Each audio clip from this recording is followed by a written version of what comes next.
Good morning. Let's see if I can do this. I'm gonna try this again. I had kind of a technical issue. I switched some things around. That's made things a little bit more challenging. I was hoping to make improvements, but we'll see how that goes. So appreciate you guys tuning in. I'm sorry that it got cut off earlier. I had my internet drop for some reason. So I'm gonna retry this. If you guys can hear me, please let me know, and I'll let you guys jump on.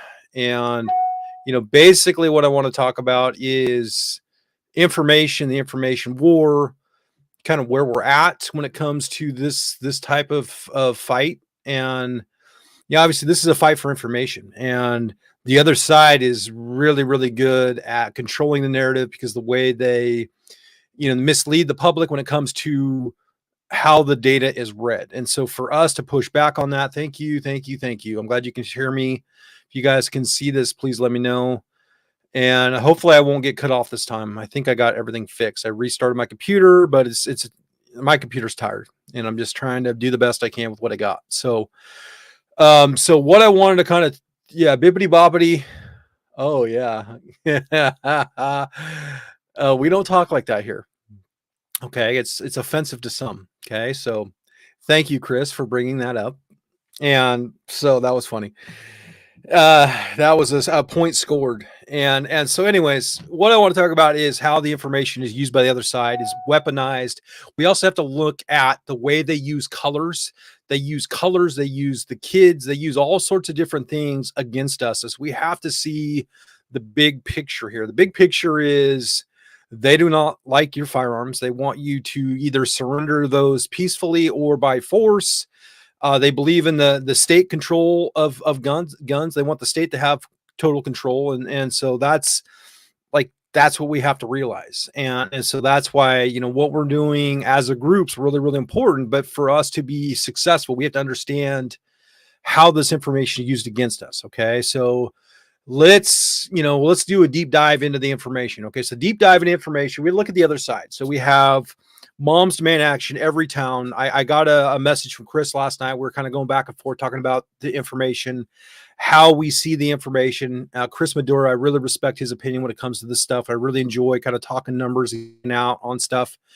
But there's a lot of stuff you can learn, and this video is directed towards the whole group. So some of you guys might be well versed in how to understand the numbers and terms that they use and what they mean.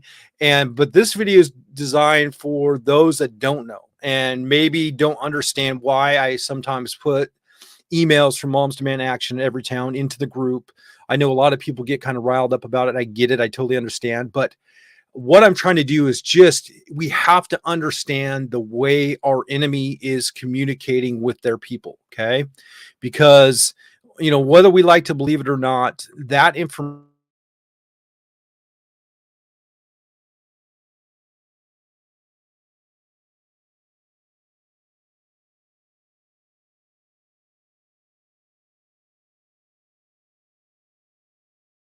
frustrating. Okay, here we go. I'm going to turn on, I should be able to have more than one thing on my internet. I'm okay.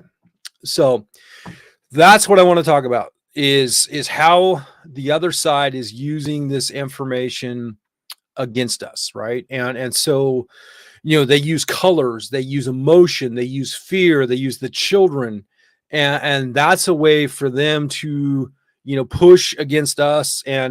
And then what they can do is they can frame this argument in a way where if we were to push back, we're use data and logic against that. They can frame the argument that we don't care about kids, we want people to die, yada yada yada, et cetera, et cetera. Okay, so it's really really important to understand. They don't want to have this debate. They want this debate to happen inside of their echo chamber. But it's really important for us as gun owners to understand this echo chamber, how they're using this echo chamber to affect policy in the state of Oregon, also across the country. Okay, so this is a big thing. So we have to understand this. This is part of this video series that I'm going to try to do today. Is I'm trying to be absolutely, that's 100%. And you know, we can call it what it is. I mean, it's a lie. I mean, it's, you say a lie enough times, it becomes a truth eventually, right? And the problem is, it's typically it's going to be propaganda. That's another good term that we can use for it, because that's what it is. It doesn't serve any purpose.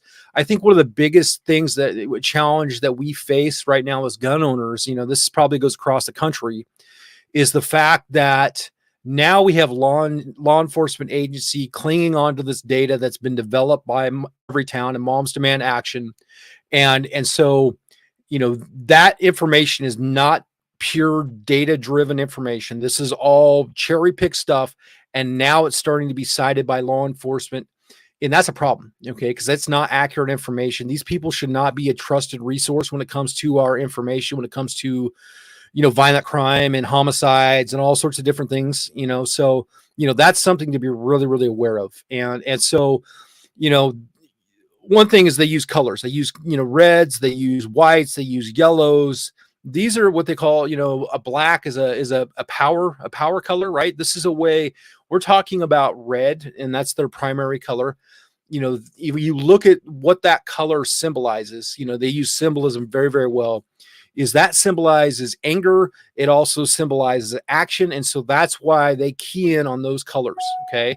You have to understand is they're using messaging with the imagery to push against you and your 2A rights. And so understanding, you know, the basics of what these colors mean is really, really important. Like when we're coming up with the colors for the pack, that's where we're looking at these colors. Like, what did this color symbolize? You know, we're very specific with the colors that we picked out for logos. Okay. That's a really, really important thing. Okay.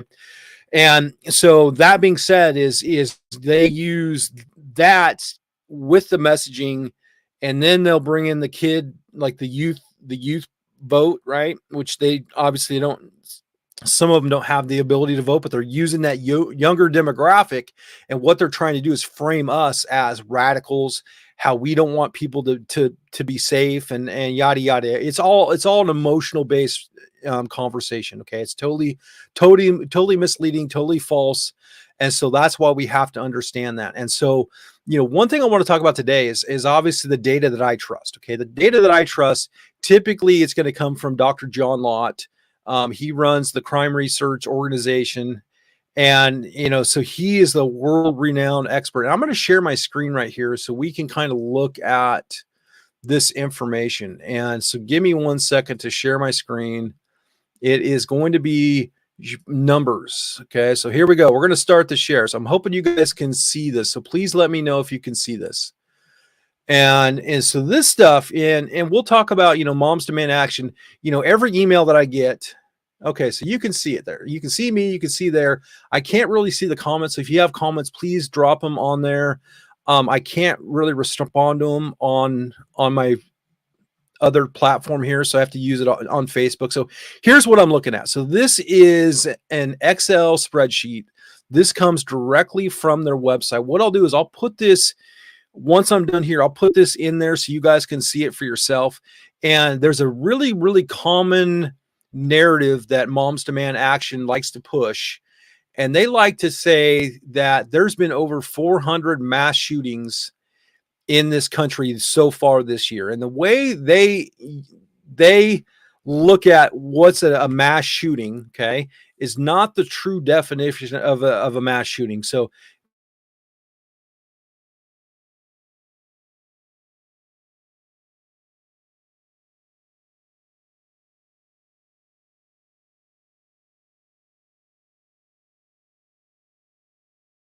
frustrating.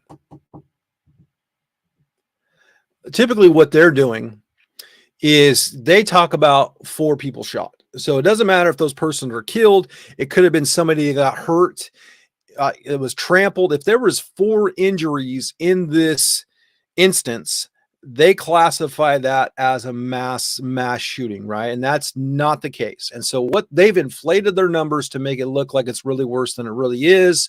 And so I'll show you this. I mean, go and I'll put the information into this video. Is, you know, from 1998 all the way to 2023, and I, you know, my count was, you know, I think he was 70. So we're at 94 mass killings, okay, since 1993. Okay, so this has all the information. It talks about the gender, the who the person was, where it was at, what's their race. Okay, so this is a really, it also has a link to the story. Okay, so this is really good information. Okay, and so this is stuff that I would trust. This is a trusted resource, and what I want to do is talk about the way we interpret some of this stuff. Okay, so a lot of times when we're looking at violent crime across the country, it's typically it's going to be measured at a per capita um, type example. So per capita, typically it's per 100,000.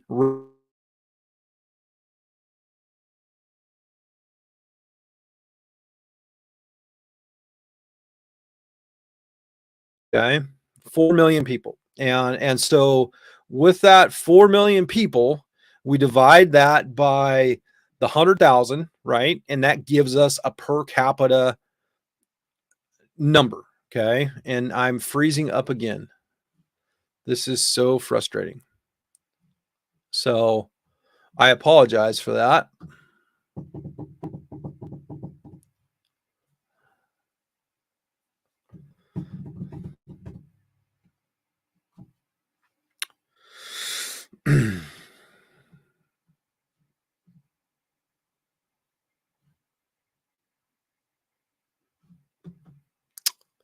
All right. So this is not working for me. So I'm sorry.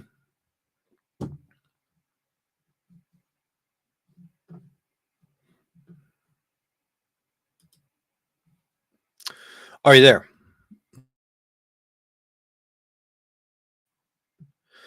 Yes. So I'm, for some reason the thing is freezing up on me. Okay. So I apologize for that. I'm trying to power through this with my tech issue. So I apologize for this. And I'm hoping it doesn't. Maybe it's my computer because I'm overloading it with all this stuff. I got two screens going. I have a new internet provider, and so maybe that's just my computer can't keep up. I mean, that's the only thing I can figure, which is this is trouble because I'm gonna have to figure something out. So I apologize for that. So where I was getting at with this is per capita, right? So we're talking per capita.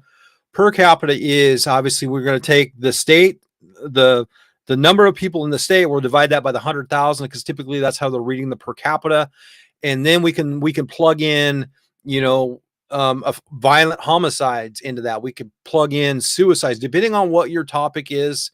You can plug that into this data, and that's how we're going to start developing our own data, right? So we're talking about the per capita, and this is a per instance example of the numbers. So obviously we'll look at California, New York, they have a higher population than the state of Oregon, so their per capita, right, is kind of influencing the amount of violent crime. So if they have a high per capita, right, it's going to equate to a lower number because there's just more people in that state, depending on what region of the state we're going to be looking at. And so, it's really important to know is when we're talking about what the other side is doing with the information is they're trying to they'll cut out certain parts of the state because that has a really dense number of people in that state, right? And then what they'll do is they'll change the definition of what the mass killing is. They'll look at how many quote unquote mass killings that meet their criteria, and then that's where they're going to start developing their data. Okay, so that's why their data, when they're talking there's been 400 mass shootings so far this year. I saw something the other day from them where they're talking about there's been 175 or so, they say mass shootings on school grounds. Okay, so that is that's misleading as well, because a lot of this stuff is clickbait, and what they do is they put it in these emails because they blast it out there because they want that emotional response from the people that are reading these stories so they can fundraise. That's what they do. This is all fundraising mechanism for them. Okay, so that's where we have to see this as a big picture is this is nothing but a way for them to profit off the stuff that's happening around the state or around the country. So really, really important we understand that. Okay. So the way we push back on that is we use the numbers in our favor, right? So we look at the sources. We can look at FBI. We can look at Uniform Crime Index, the UCI, the UCR. There's all these different sources that we can cite. And so we can kind of present the information in a different way, okay, in a way that's more logical, it's more fact-based, and it lacks that emotional response, okay? Because if we can get people to pull back from the emotional response, that's how we can re-educate and inform these people that, this is not the gospel.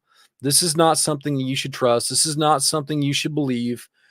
And definitely this is not something you should fundraise and donate for. And so, this is the really, really important thing about the work that we're trying to do here as the group is we have to understand, what their end game is. Their end game is they want total control of the firearms in the state, also across the country. They want to shut down the process. They want to make it harder for us to exercise our rights because they do not believe in the Constitution, and the Second Amendment, the way it's been written.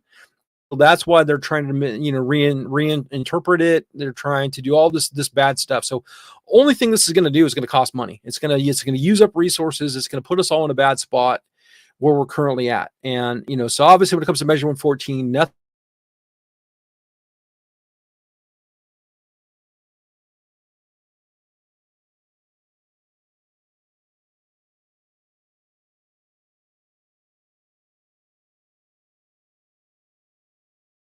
Give me one. Hi, I'm back. This is so frustrating. So I got to figure this out because I have another interview at 12:30 is a big one.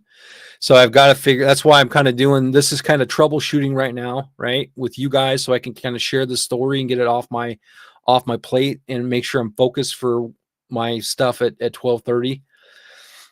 So I apologize for that. I'm still trying to work through this, but I want to make sure that we're all on the same page when it comes to the numbers and understanding how we can read the numbers. I will put some really good reports that I trust. Obviously, the FBI, you can take it with a grain of salt because obviously the way the FBI has kind of been weaponized against gun owners when it comes to by the DOJ.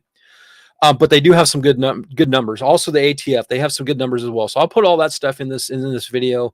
I'll also put a link to Dr. John Lott's website. I'll also put that Excel spreadsheet so you can kind of open it up. You can see it for yourself.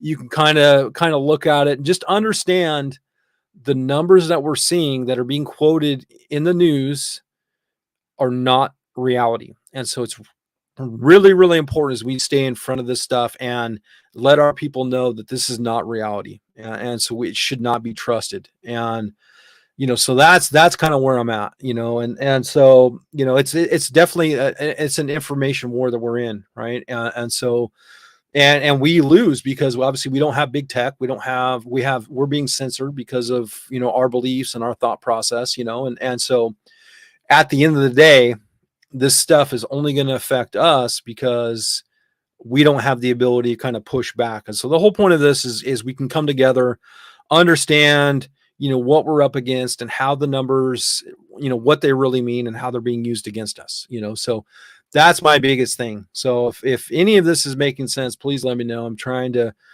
fight through these. I really had kind of thoughts of what I wanted to talk about here, but now that I can't share my screen, it's kind of taken away my ability. So I apologize for that. And so, I hope this stuff is helping you. And so, what we can do is once I get my tech issue figured out is we can do more of these and we can talk about, I think this is a really, really important time for what we're doing right now in the state of Oregon is because we have a little bit of lull because we're waiting for the legislature to start back up. It's a short session. There's going to be probably a full-on assault when it comes to guns and gun rights, what happened in Harney County and what happened with the appeal process.